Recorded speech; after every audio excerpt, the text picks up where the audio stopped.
You're listening to Heritage Radio Network.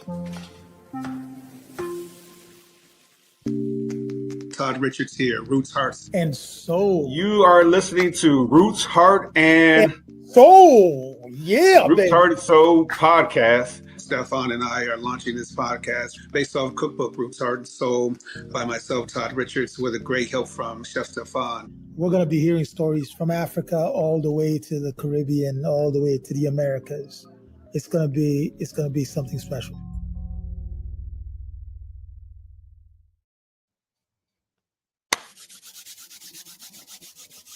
Yes, What's sir. up, buddy? What's happening? I'm good. Long time no see. Yeah, man. We have hectic lives, you and me.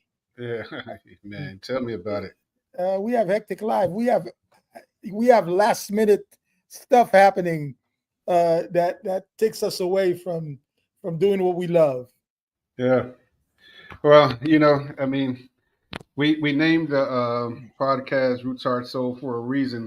And it takes a lot of Roots, Heart, Soul dedication, not only from us, but from our loyal fan base, that follow us throughout the myriad of travel and things that we do. So, hey, life is always life, but we're here for everyone else. So. Listen, a couple days ago, I saw this post or this young lady who's a writer.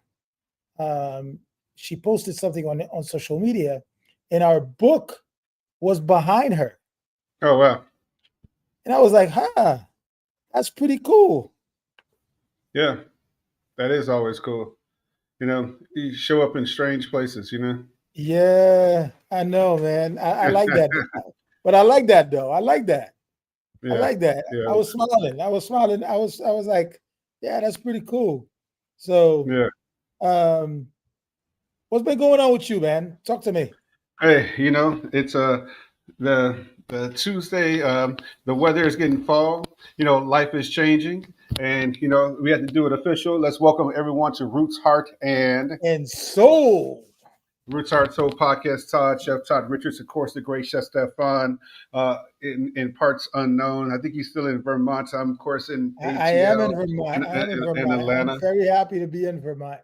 Yeah, I know. You traveled. You went up north to Canada. Came back. I'm glad they let you back in because it's been rough. It's been rough out there. So great thing happened while I went up to Montreal. Mm-hmm. I hadn't cooked in a bit, man. It felt like forever since I got into the kitchen. Right. And we did a brunch. Mm-hmm. We did a brunch with a group of great friends who I've done multiple events with in Montreal. And we decided to do a little brunch, 30, 40 people, last minute event, but still with, we were able to pull about 40 people within a week. Wow. Less than a week. Yeah. Okay. And it was great. It was wonderful, man. It felt good to be in the kitchen because I hadn't been in the kitchen for months. Right. And it felt good to be in the kitchen. It felt good to cook. It felt good to cook my kind of food. Yeah, of course. Some Haitian soul food. Right. We did some Haitian soul food. I did a dish called chicken neg bawon. So neg bawon is an emblematic slave that broke his chain, and with the help of a conch shell, sounded the made the announcement that the slaves were free in Haiti. Wow. So the dish is called neg bawon, which is black man. Mm-hmm. And the dish includes it's chicken cooked in a jonjon broth, in a mushroom broth, and with okra. So Oh, it's man, oh yeah. man. Oh man. Oh man. I tell you. Right. Yeah, John John is always black trumpet mushrooms, though, right? Yeah, Always. it is always, but yeah, it's a variety. It's a Mm-hmm. variety of black trumpet mushrooms. Yes, Okay. that is found in particularly that varietal only grows in Haiti. Mm. Mm. So I mean, yeah, what's amazed me about that, just talking about John John, is that I used to make black trumpet mushroom risotto all the time, and just in just my early years of cooking, and to find out that I've been making something so historic to Asian cultures, and it's it is so fascinating. full of umami, man, and Yeah. Oh yeah.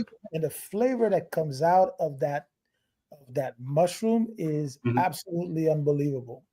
Yeah, if I remember correctly, I think I did it and I poached some snapper, just to Ooh, it was like ooh, medium that sounds good. rare, chilled it, and then just some dehydrated John, pulverized it in a coffee blinder, you know, brushed a little bit Oh, of you're gonna have to show me and how you do seared that one. it. Oh yeah, yeah, seared it. Oh, I'm stealing that one, buddy. Yeah, I remember that. I'm stealing Yeah, that one, buddy. yeah. I am definitely stealing that one. Yeah. I remember that was black on black. I remember that's the name of the dish. Oh, Yeah, yeah, man, that sounds good. yeah. But Had a little and, garnishing around. Yeah. Montreal was great, and Mhm. then came back to Vermont. So I'm starting to build some traction over here. Uh-uh. And Uh-uh. I've Got the been bigger. like today. I got me a therapeutic massage. It was Uh-uh. great, and I feel Yeah. great. Yeah. I feel Yeah. great. I'm ready to get back to work, buddy. Yeah. Yeah. Yeah. I'm ready And to get back to work. that's a real massage. It wasn't a little, we can't, we can't say there was one of those legit, places you No, went to. no, she's good. She's very good.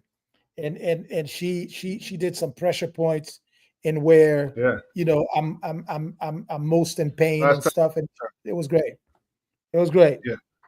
So what I about remember you? last time I was in New York, we went to that Korean. I went to that Korean spa in New York. Hmm. The Korean bathhouse, and Yeah. just sat on that floor. On that hot after the massage, just sat on that hot floor. Man, like I got to create that hot floor somewhere. I mean, I slept, man. I didn't even know what time it was. You get 24-hour pass. That's like, man, do I really need to buy a 24-hour pass? That's the only thing they offer. Like, man, like I was here 12 hours. Man, Yeah. my most memorable massage until today Mhm. was on my trip to Vietnam. Oh wow. Okay. Yeah, that makes sense. Bro, 2 hours, Hmm. $20. She put some hot rocks on my back, Yeah. stepped up, got up on the table and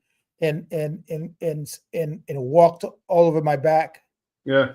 That was good. That was Yeah. good. So Well, that's good. let's talk food. Yeah. Well, I mean, yes, you start talking about John John and everything. We're in fall season.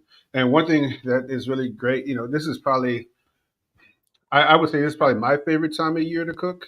Even Hmm. though there's, Hmm. but it's I Hmm. mean, everything that comes out of the ground is right up my alley. All the root vegetables, things like that. Celery roots, parsnip, uh, all the squash. Pumpkin, um, butternut squash. All those things are in season right now, and it's just really apple. Apple. Oh yeah. Picking. Oh yeah. And I just believe that this is where the year is has the most balance in flavor. From bitter greens, to sweet root vegetables, beets, Ooh. orange beets, yams, sweet potatoes, Korean sweet Hey, you potatoes. I Yeah, want to do some beach.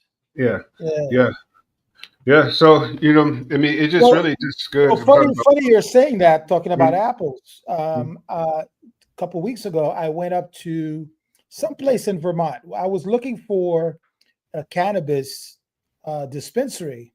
mhm, We ended up finding their store. mhm, We went inside. I bought some cream for my legs and stuff. mhm. And then we went to this place where they do this apple cider maple ice cream. What? Oh wow. And then they gave me, and then I also bought a flight of different apple ciders. It was like Mm, six different glasses. mm, I tell you, man, you know, one of the things that people should do, and I'm not calling it a mistake, but that they should do, mm. is to discover and to go outside of the city of where you live Absolutely.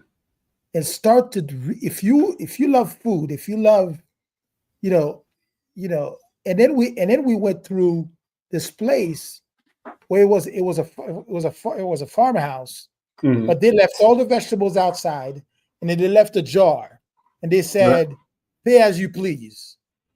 Mm. So my aunt and I, we picked a bunch of vegetables, um, and came back to the house and did this beautiful ratatouille. I mean, it was nice, man. No, I mean that makes it. One thing you talk about cider, and we're talking about fall here on this episode, and fall. Fruits, vegetables, from the farm, and and I would use that phrase "farm to table." Is that cider does not necessarily mean sweet, and No, no, not yeah. at all. Not at all. So in that six course tasting, you had a cider. Like, what was the range of flavors you had? Oh wow. Um, some of them almost tasted like beer. Mm, yeah, I can see that. So they're kind of fermentating already, a natural fermentation. Yeah, yeah. Yeah. Natural fermentation. It almost tasted like beer. Wow. Um, I tasted some different notes, even though it's an apple cider. You're tasting different notes.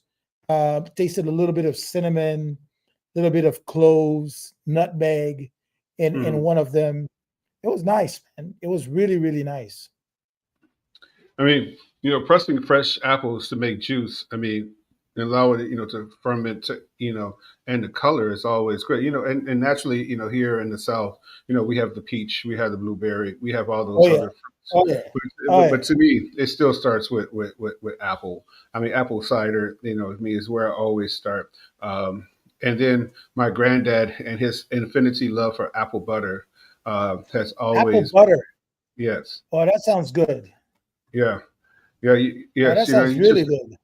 peel the apples, chop them, cook them, cinnamon, clove, a little bit of molasses and everything like Apple that. Cook it to butter. it's caramelized, and then you puree it to it's smooth. I mean, one place that really people find it a lot is like Waffle House. Waffle House always has, they serve raisin toast, and raisin toast and apple butter is it's just natural. I mean, it's Oh, just a natural raisin thing. toast and apple Yeah, butter. Oh, you yeah, got me going there, man. yeah. You You going know, there? so you got to have you know, you gotta do the apple butter and That raisin. that maple ice cream and apple cider from Vermont. Mm. Oh man. Uh, and crisp bacon. Crisp bacon is so important, to that whole meal. Like I'm saying, like as a kid, my granddad, man, the toast was damn near burnt, and the bacon was too. You needed that kind of sweetness from the apple butter in order to make it, a little bit palatable, sometimes, Oh especially around the man. ends. But that to me is like really what epitomized fall foods. The put ups, the things like that. You know what? I'm gonna try the before the weekend is over. I'm gonna try to make some apple butter Yeah, because yeah, Vermont makes some really, really, really good butter. you're right. Really good butter. Yeah, And it's made in Vermont. right. So I want to see if I can do if I can I want to try to see if I can make if I'll make that apple butter. Yeah, so where you at in the region too? I mean, like you got salinity already in the apples, Hmm. in the Vermont, from the ocean. So like that's where those are really good. Here, in Georgia, our apples uh, have more minerality, in that flavor, from the terroir that's here, that clay and soil mixture that a Oh lot of wow. things grow Okay. in here. So you bite into an apple here, it has that kind of lot more earthiness. The skins could be a little bit uh, thicker than others, so they make Hmm. really good for like pies, cobblers, and things like that Oh because of the wow. thickness and the Okay. coarseness of it. And but the thing is a lot of times people here overcook them because their texture is so thick, they think that you have to cook it longer, but actually that texture is holding a lot of moisture, so you need to cook it actually less. See, this is good. This is good to know, man. Yeah, it's very, I mean, hell, it was 80 something degrees here today. So you think, these apples are still, warm, warm weather apples compared to, up north where you are, where that thinness of air, that coldness gets that, that skin Yeah, nice and it's starting to get it's the cold is coming very slowly here. yeah. But it's beautiful outside, man. When I just drove to Mm-hmm. go get my therapy, Mm-hmm. and the trees are completely red. Wow. Yeah. Okay, it's got Yeah. that orange and yellow, and I mean it's gorgeous, man. Well, It's that's good. absolutely gorgeous, man. We still got another month here in the South, at least, to get started. But I mean, what else is growing in that region right now? I know it's apple season and things like that. What else do you Lots all? of vegetables, lots of vegetables. I found some eggplants and Mm-hmm. different kinds. So there's, you have the much larger, much Mm-hmm. firmer eggplant, but you also have um, Japanese. the Yeah. Japanese eggplant, which is much longer. You Right. find that here as well, and peppers, all kinds of peppers. So we're not talking just yellow, red, and green peppers. Mm-hmm. Um, the elongated peppers, just really amazing, man. Love and Love Farm here. They're outside. They're far east on the east side of Atlanta. So they grow this heirloom variety of pepper. It's almost purple, like almost black and I've almost never a seen. dark purple. And when you bite into it, it resembles more like a poblano pepper Uh-huh. than it does necessarily just a regular bell pepper. Uh-huh. When you just julienne, you can pickle it because it's so the texture is so strong, so firm. I say not strong, but you can pickle it, you can saute it, and everything like that. You can roast it. It has that it reacts like a poblano, but it has the place or Yeah, the flavor of yeah. a I've seen bell. poblanos here too. Yeah. Um, um, there's a lot of co-ops here, which I Okay. discovered. So there's a co-op that I'm gonna go check out soon, because it really brings all of the growers together from the area. There's a couple of co-ops here, and um, completely organic vegetables. Um, you know, um, corn Yeah. is we find a lot of corn here too, Okay. and And what kind of varieties? the corn is sweet. Well, It's almost like a light yellow, hmm, but it's really really sweet. okay. And the other day I was eating some, and I dropped a little bit of pink sea salt Oh my goodness. um, on on Right. on the corn with some butter, Right. bro, bro. Yeah, that Vermont butter too, right? Ooh, that Vermont butter is tasty. Okay. Yeah. So I mean, we talk about fall here, Roots Art Soul podcast, Chef Todd Richards, of course, the great Chef Stephan on Heritage Radio Network, Roots Art Soul podcast. And we're going through fall because we really want to have this pretense because we have Thanksgiving coming up, Yep, before we get to winter, yep. all the holiday parties, as well as farmers markets. This is one of the best times to actually go to a farmers market and go get vegetables because the bounty is here I'm gonna and go try to everybody come check to out them. a farmer's market this weekend. Yeah. Also crucifores, cauliflowers, the broccolis, all those will be coming into season as well. So I mean, this is the great time. If you want to switch your diet to like more of a vegetable focused diet, Mhm. I really this to me is one of the best time. Winter spinach. Winter Ooh, spinach that not the thin baby spinach. Baby spinach to me. Oh my goodness, you're us talking as about the chefs. big leaf spinach. Yes, yes, the broadleaf spinach. Yes, not Yeah. the. I mean, us chefs, we create things, and then public consumption. Like, oh, you got to do baby spinach. You got. I mean, you can. It takes almost a damn near a pound of baby spinach to have one serving. Yeah, Yep. Yep. you True know, that. and is the flavor as prominent? As if you get some broadleaf spinach, just julienne it lightly, saute it, and it has more crisp, more texture. But what do you think about us as chefs focusing on baby vegetables, and where do we go after that? You're talking about baby vegetables. Hmm. A chef friend of mine, of ours, Chef Manny, always goes to Ohio around this time. Oh, Mm-hmm. is it Ohio? Yeah, it's called the Chef's Garden. The Yeah, Chef's Chef's. Garden. Yeah, yeah.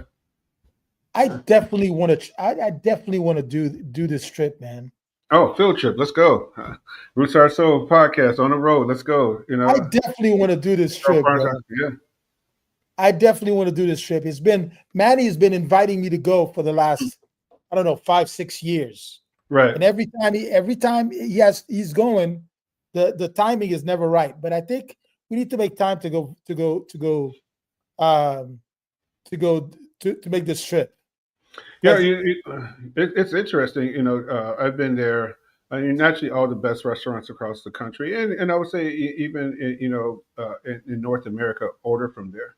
And it's relative to cost. People say, "Oh, it's expensive." Well, I mean, growing delicious food is not It's cheap. expensive. It's not cheap. It's not cheap to grow. Growing food is not cheap. No kidding. Yeah. Yeah.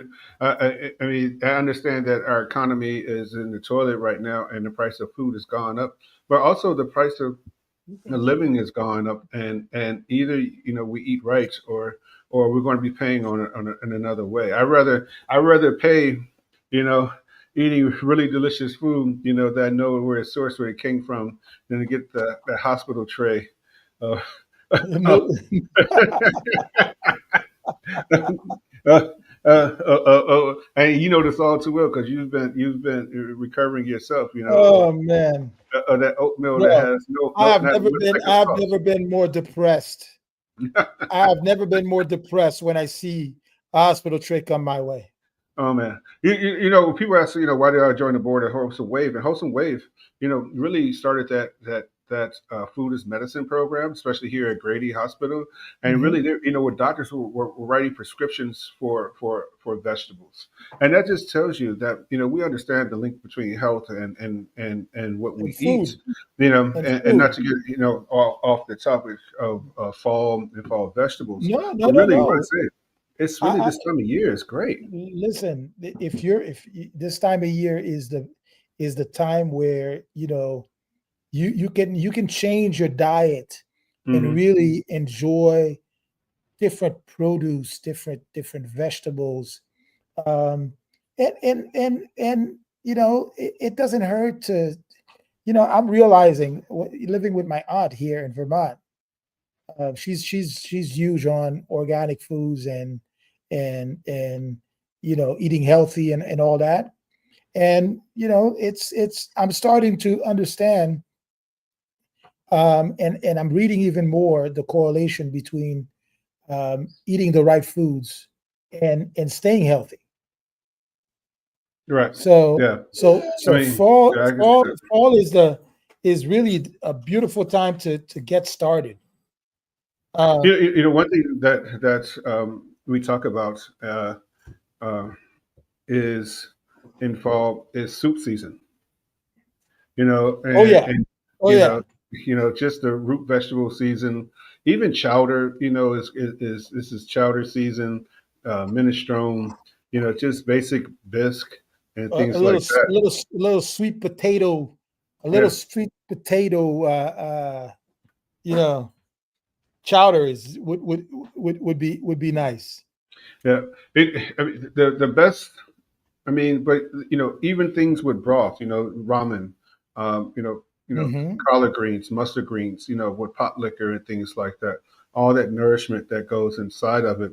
That having these really great vegetables to start with, in order to do so, really um, does well. And then teaching people how to make stocks, with like you That's take your right. onion skins, you scrub your onion skins so they're clean and everything. Save all those onion skins, caramelize them, or your garlic skins, caramelize them a little bit in the pan, and then build your stock from there. All that flavor that comes out of those Ooh. skins and things like that And is then, and another then, way. and then the stuff you can freeze afterwards and Oh yeah, use them throughout the year. absolutely. Chef Dwayne's mom used to. She would take she would buy a whole bunch of herbs and she would chop them, mix them with a little bit of water, and she would put them in ice trays and put them in the freezer. And every time she needed one, she'd just pop an ice tray out and put it into the dish. It was like, and then now you see on the shelves at all the stores that they got these little things of chopped herbs and all that stuff. I was Mhm. like, D mom been doing that since like 95, you know, doing that since 95, and things like that. It's really a great way. Saving carcasses. You do a roasted whole chicken, save the carcass, make stock. It costs you nothing more except for water and the fuel you use to take a carcass. And believe me, buying stock um, uh, for for your home, even for your home, is expensive, man.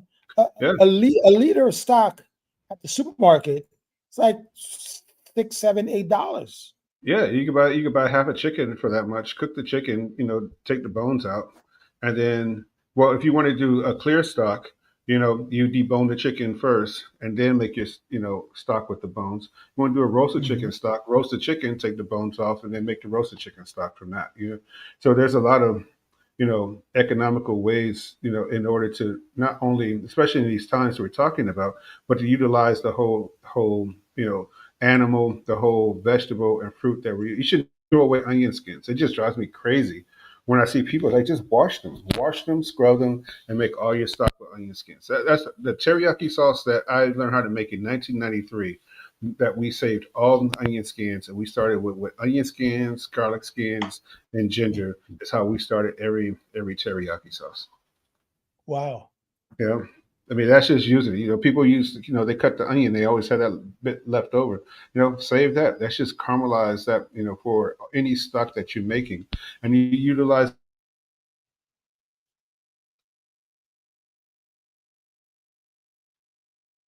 We're having a little technical difficulty, ladies and gentlemen. Here we go. We're Yeah. back. So you were saying, Chef? No, I was saying that even the saving the skins of all those vegetables and everything, caramelizing. I just think you just feel better about utilizing everything that you have. If you utilize Nothing goes to waste. And it's, this is something that we should all live by, whether you're a you're in a professional setting where you're cooking for others, or your home. Period. No waste. yeah. I mean, eggshells. You have plants. Take them, put them in a blender, grind them, add some water to them, and then that's what you pour into your plants. I mean, those are just Compost. yeah. Create compost, and you know um like me, I think I'm going to start growing some habanero, scotch bonnet, Uh and chili peppers. Okay. All I want to right. start. I want to start working on our hot sauce, on Yeah. Yeah. on our roots heart and soul hot sauce. Yeah. Make some tincture with that. You Ooh. know. I mean, I mean the recipe I have. The ghost pepper hot sauce. Oh, I know. Yeah. I've been waiting. I've been waiting on getting to Atlanta to work on that hot sauce with you, man. Yeah, absolutely. While we're wrapping up the last thing here about fall cooking and everything, the other thing that I really encourage people is to use the seafood that's in season right now. You know, Yeah, I mean, even yeah. though some of it could be pricey, like halibut and turbo and things like that, flounder is they say it's all year round, but flounder tastes best the water gets cold. Oysters taste Mm. best, when the water gets cold. I Yeah. wonder. I wonder what kind of because there's this huge lake in Vermont, Hmm. but I'm not sure if there's any seafood that comes out of that. Well, But there's only one way to find out. yeah, yeah. Yeah. Yeah. I mean, just think about the crab. This time of year. It's either spring or this time of year. I mean, other scallops. Oh man. I mean, winter scallops are you know, and people, of course, we want to use the big scallops. We want to use the U10s, the U5s, the big scallops. Yeah, it sounds great, but Yes. they're The little pricey. EBD scallops are nice in a Yeah. chowder. They're nice in a, you know, um, a pasta dish. I Uh, mean, Chef Evans, rest his soul, one of our great mentors. When we opened Spice here in Atlanta, I think this was 2000, yeah, 2000 actually. We did this dish called scallop Zinfandel. And so we took the little bay scallops, we breaded them, with herbs and all that stuff, fried them, and then the Zinfandel sauce was basically a tomato sauce with Zinfandel lime, reduced, some chilies and things like that. So it's just like it's almost like a Frito Misto when you think about it, but it was really breaded, so you had that crunch from the breadcrumbs inside with the tomato sauce and all that. oh, I mean, oh, and the scallops just had that bite, and we grated. Before everyone was using a microplane, just lemon zest right across the top. you're I gonna have mean, to make that dish when I come down to Atlanta, man. yeah, yeah, yeah, yeah. You're gonna have to make that dish when I come down to Atlanta. That's about 8 dishes you said. That's about 8 dishes you said have to make. He give it a gig. So Well, we're coming up with our to our half hour mark. yes. Uh, it's been a wonderful week, man. Hmm. Um, you know, it's been a wonderful week. Couple things that I should mention that happened the last couple weeks. Hmm. First, big up to our friend, our brother, um, um, Fabrice, Yes, on the success of Creole Food Festival in New York.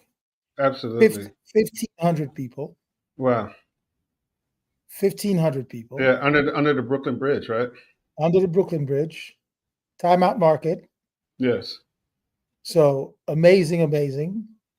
And then a big shout out to another friend, another brother, Chef JJ, on his event, The Cookout in New York. Yes. Star Sold out studded. event, sold out event, Star studded event.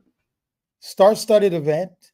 But I love that he created this event really to celebrate us, celebrate black and brown talents in the culinary world. And I told him, I said, I'm you and I are going to be there next year.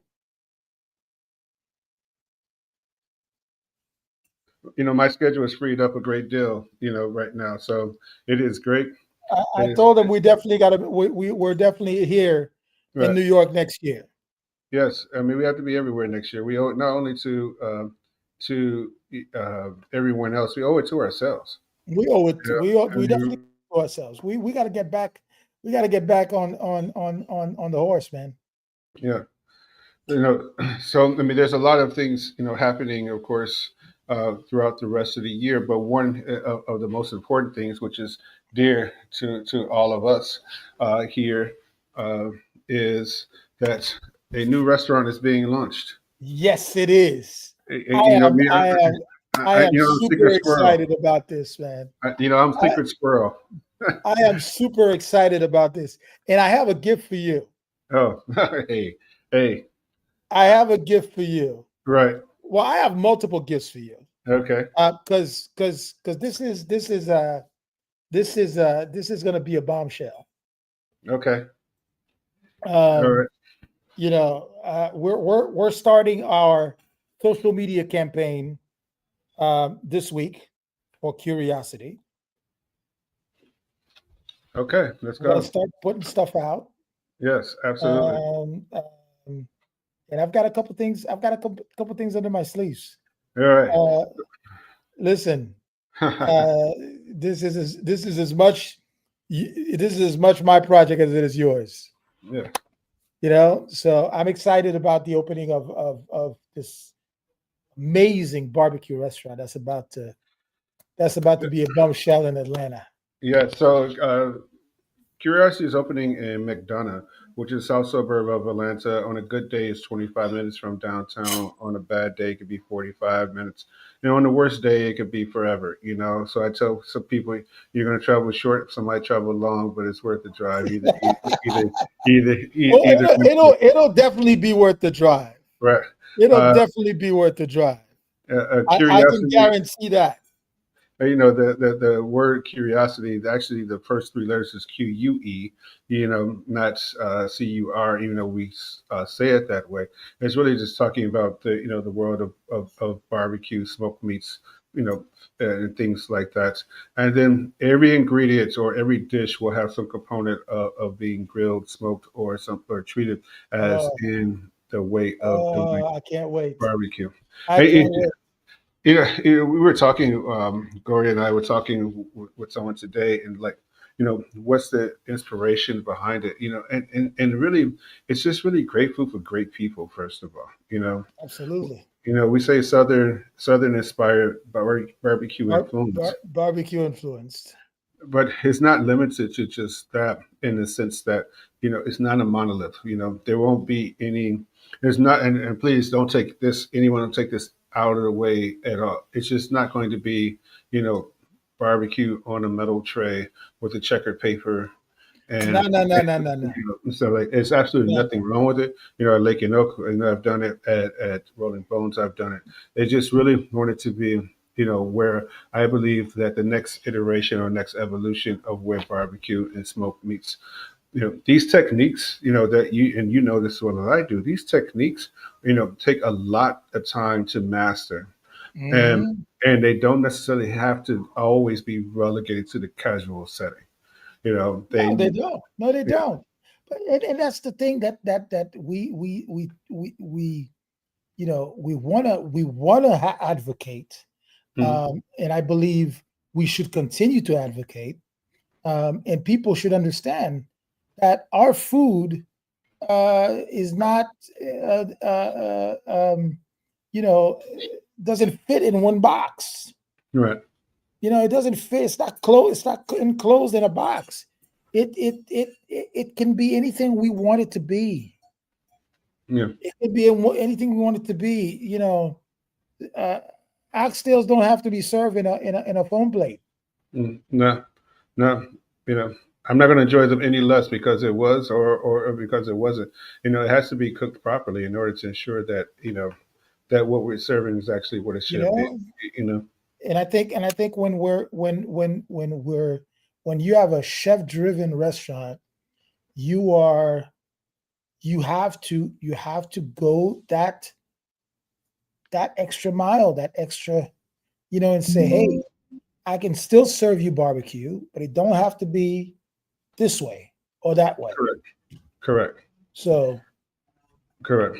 I mean, I would say, just some dishes to highlight that we're looking forward to, and the reason why we're talking about seasonality, uh, the lamb neck braised oxtail side style with sweet potato chutney and the pulled apart. uh, You know, uh, yeah, I mean, lamb neck you know, is going to be so you're gonna so have to great. have that. You're Yeah. gonna have to have the duck on the menu too, right? So the duck is on the menu. We're smoking duck, and we're doing it with a true red velvet waffle. And so instead of using, food coloring, we'll be using beet extract, cocoa powder. We'll be making it from scratch, Oh, and things like that. And then not only would the duck be smoked, we'll also be smoking the maple syrup that goes on there as well. okay. You have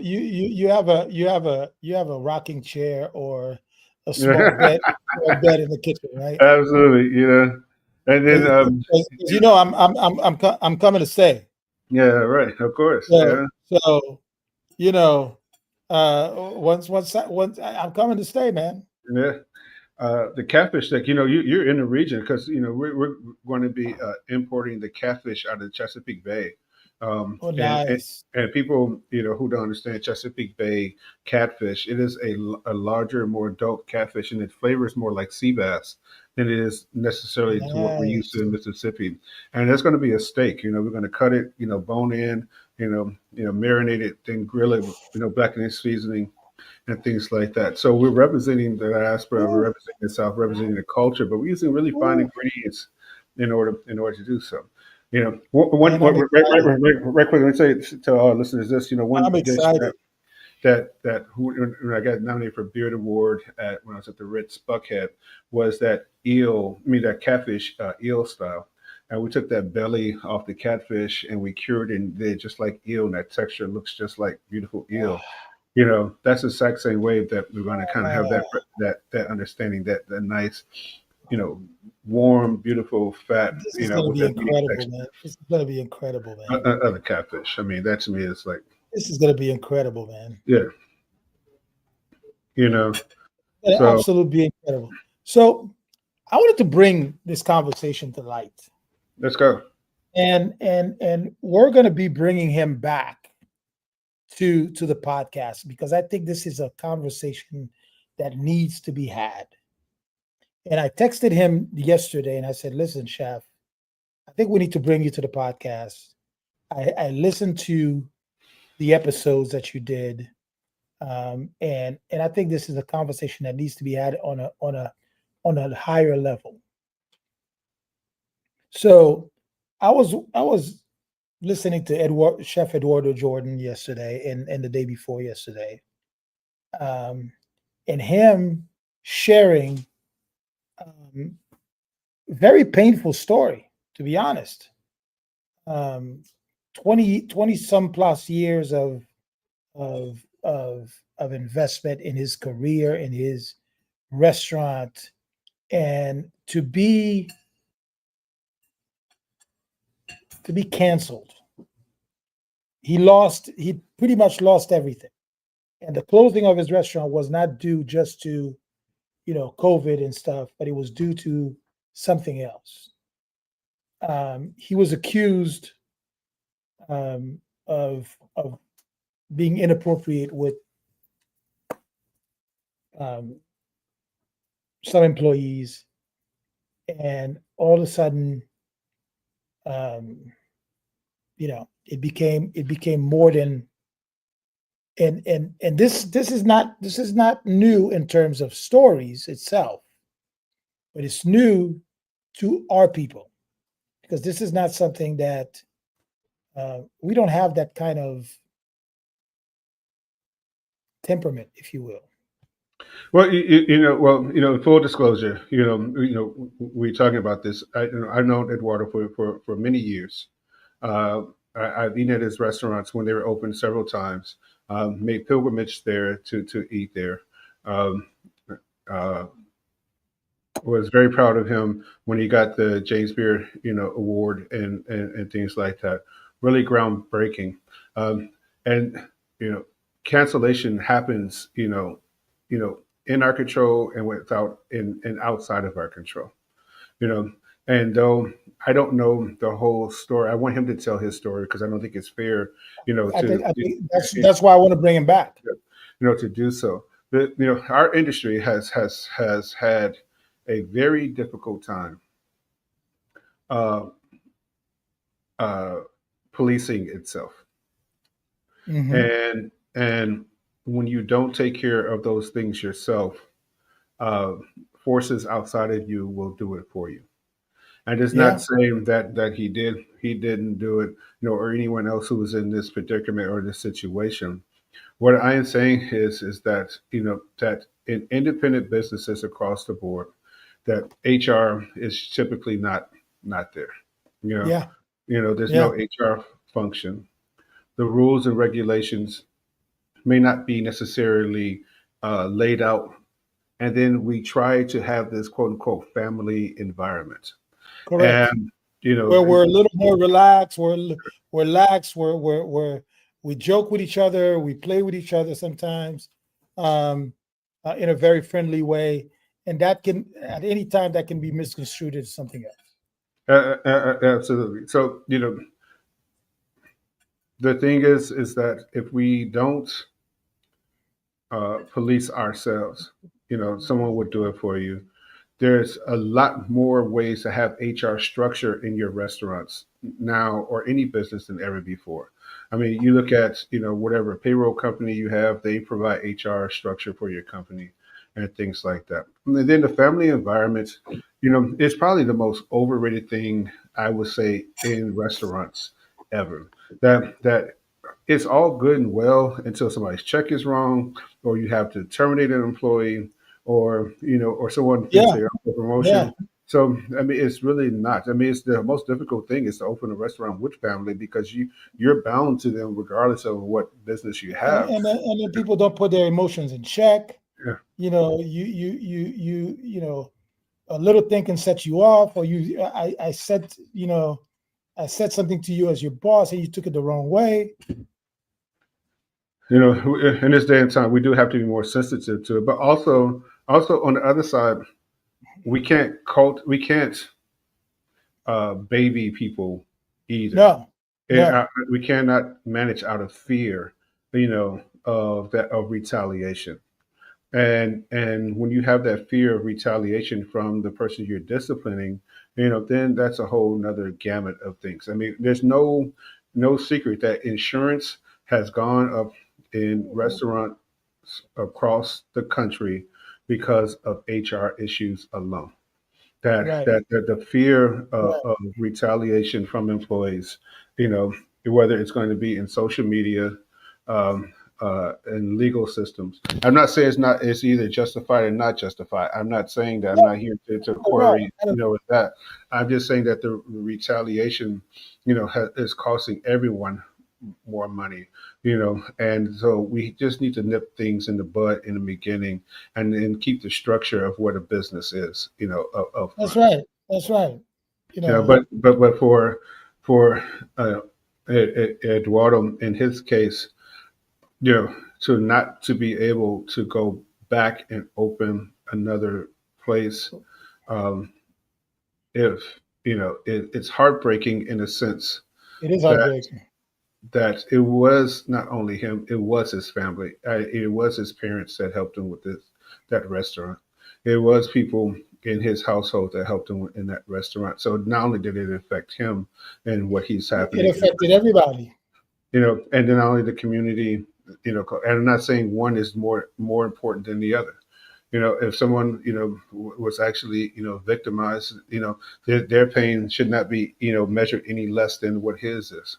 You know, how do everyone regroup out of that and move forward is the questions I want to ask. Mhm. I completely agree with you, man. Yeah, and then hopefully help find a pathway to get him back into running really great restaurants. Yeah, absolutely, because he's a super talented chef. Um, and again, we have to keep ourselves in check at all times. Yeah, We can be friendly and respectful, and we also need to keep boundaries in place so that, um, if something occurs, we have a grip and we know how to handle it. yeah, it's one thing to fraternize with the management because you're basically on the same level with line employees, things like that. It can be very difficult to understand how to navigate through those things because and then us as chefs, there's a level of respect and admiration that we naturally carry, especially if you become award winning or you become that quote unquote celebrity title. There's a Mhm. lot of awe and things like that. So just being in the grace in a company can be misconstrued of things. And we as chefs have different personalities, in the business of being a chef compared to who we are at home. There's no secret that Todd Richards and Todd Richards are two totally different people. Absolutely, absolutely, we are. Two totally different people, in the same Absolutely. body, and ensuring that we can, have a pathway of doing so. Yeah. Because our business right now is in perils. Our migrant workers have dissipated, which means that the cost of food is going up, and then also the labor pool has gone down. So Right. talented chefs and things like that have dissipated, as well as other factors in the food world, such as availability of product. Global warming is a big thing in the sense where we don't have all the food ways and things like that, to move forward. So there's a lot of different things that we have to look at, from a restaurant standpoint, in order to make sure that we can do these things and do these things properly, you know, moving forward. I agree, man. I agree. There's a lot. There's a lot to be mindful of. There's a lot to think about. There's a lot to protect. There's it's a lot. It's a lot, Yeah. and it's not as clean cut, black and white as a lot of people think, man. Well, I mean, the profitability of restaurants, 10 to 12% is good profitability, 10 cents on the dollar, and things like that. And then understanding, I mean, there's just a whole things outside of what we're speaking about, with Chef Jordan. There's rules changes, and as we close up here the last 10 minutes here, Roots Heart Soul Podcast, Heritage Radio Network, Chef Todd Richards, and of course, the great Chef Stephan. One thing that I have seen in social media, where the uproar has really continued to go, is in the realm of what people are talking about is automatic gratuity. Auto gratuity has You know been, what? That's been a big conversation. you know, automatic gratuity has been one of the, service charge. I'm going to say service charge, tipping, and auto gratuity have been a big topic of conversation among social media over this last couple of weeks, and probably last month.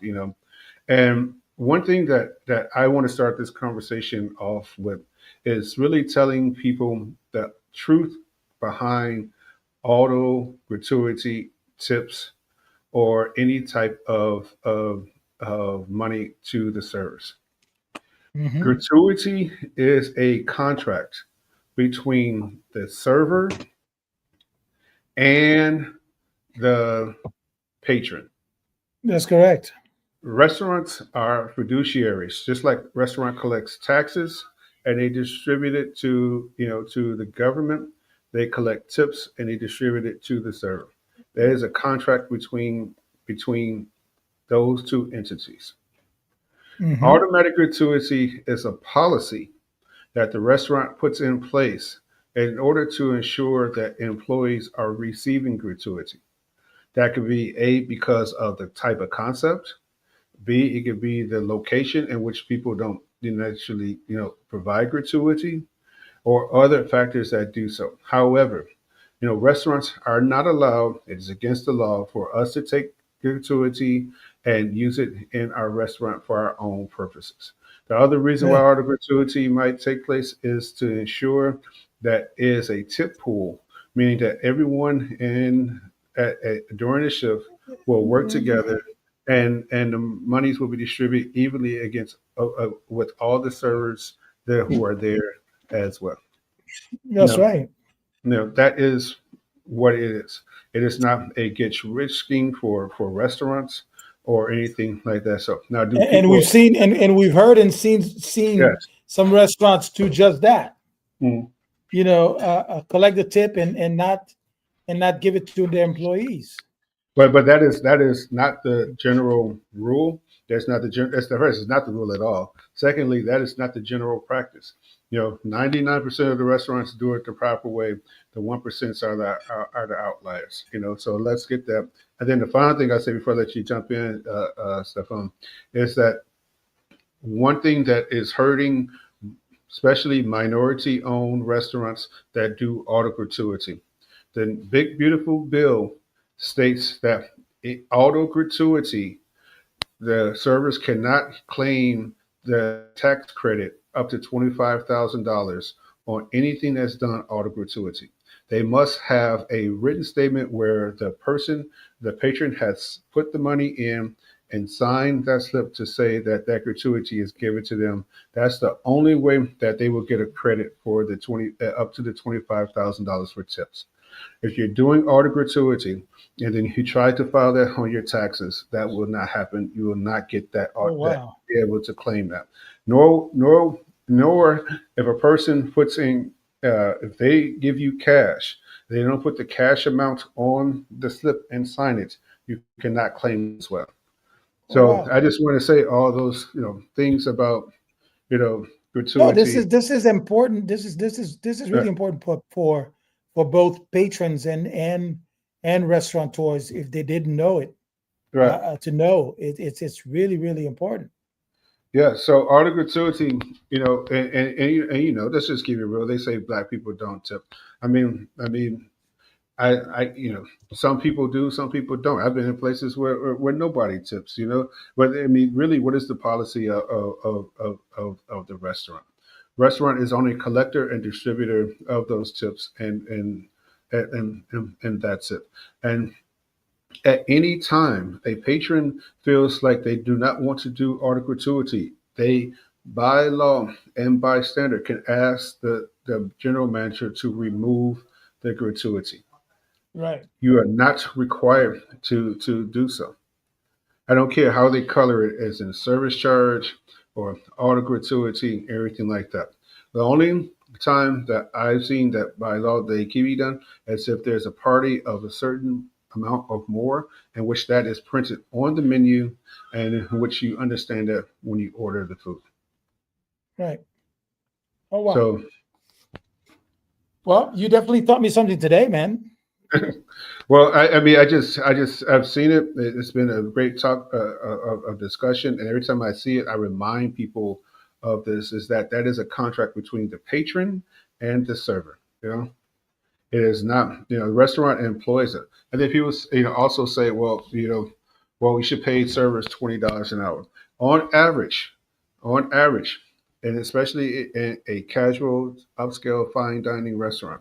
Servers and bartenders make more money than line cooks and hosts, and Correct. they make that money through gratuity. The reason why restaurants don't pay servers, more than X amount of dollars, usually, minimum is 219 up to $5 an hour, is because their wages, from gratuity exceed the amount of money that they would be normally paid if they were not doing so.